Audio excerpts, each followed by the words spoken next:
वर्ग में हम लोग पढ़े थे कि पाइथागोरस एक गणितज्ञ थे जिन्होंने क्या किया, समकोण त्रिभुज में तीन भुजाओं का अलग अलग नाम दिया। यह एक समकोण त्रिभुज है जिसमें पाइथागोरस ने क्या किया कि इसका तीनों भुजाओं में यह जब भी होगा तो समकोण त्रिभुज में सबसे लंबी भुजा का नाम दिया क्या, कर्ण। क्या भुजा, कर्ण।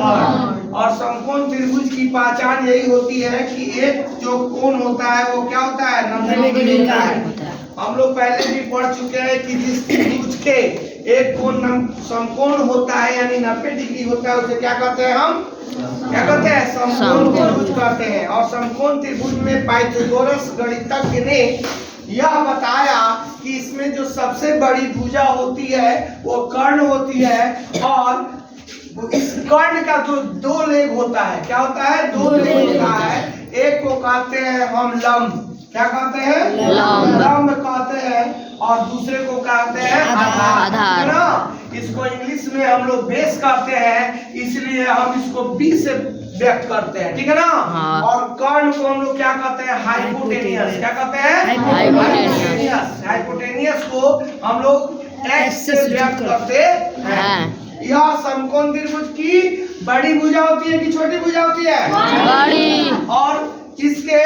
और किसके सामने होती है, 90 डिग्री के ठीक सामने जो बड़ी भुजा होती है उसे हम कर्ण कहते हैं। कर्ण को हम एक्स से व्यक्त करते हैं, ठीक है ना। उसके बाद इसके जस्ट जो नीचे वाली भुजा होती है किसी त्रिभुज की सबसे बेस ग्राउंड होता है उसको हम लोग कहते हैं कि क्या करते हैं, आधार। इसको बी से व्यक्त करते हैं, ठीक है ना।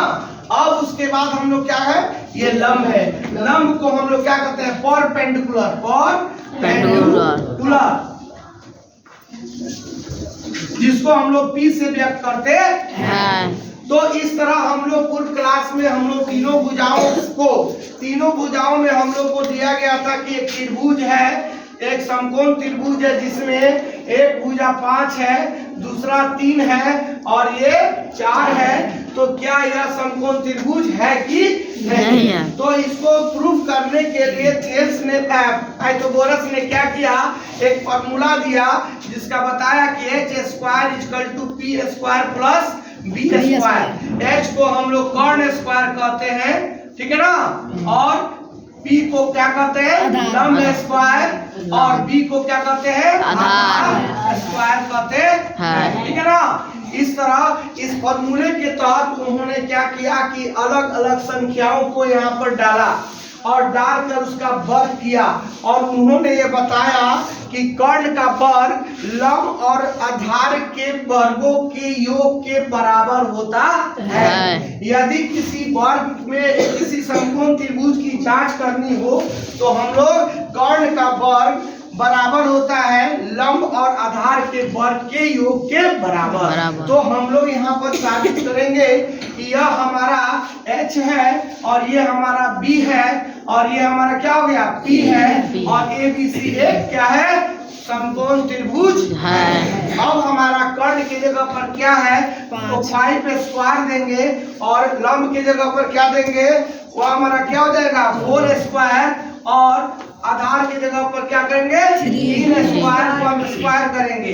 इस तरह हम देखेंगे कि 5 का वर्ग करेंगे तो 5 का वर्ग का मतलब होता है कि 5 में जब हम 5 से गुणा करते हैं तो वो वर्ग कहलाता है, और 25 वही पहाड़ा उसी पहाड़ा तक पढ़ देंगे तो हमारा क्या हो जाएगा, 25, और ये क्या हो जाएगा, 4 चौके 16 और 16 हो जाएगा, और 3 तिरका 9, और दोनों जोड़ने पर 25 बराबर क्या हो गया, 25 हो गया। इस तरह हमारा कर्ण का वर्ग आधार और लंब के योग के वर्ग के बराबर हुआ, अतः यह एक समकोण त्रिभुज संभव है। अतः यह एक क्या है, समकोण त्रिभुज संभव है। क्या हो गया, त्रिभुज संभव है। इस तरह हम लोग क्या करेंगे कि यह हम लोग का इसका सत्यापन कर लेंगे कि कोई त्रिभुज या समकोण त्रिभुज बनेगा कि नहीं। यदि यहाँ बराबर नहीं आता है तो हम लोग स्पष्ट करेंगे कि वह समकोण त्रिभुज नहीं बनेगा। स्टॉप, ठीक है।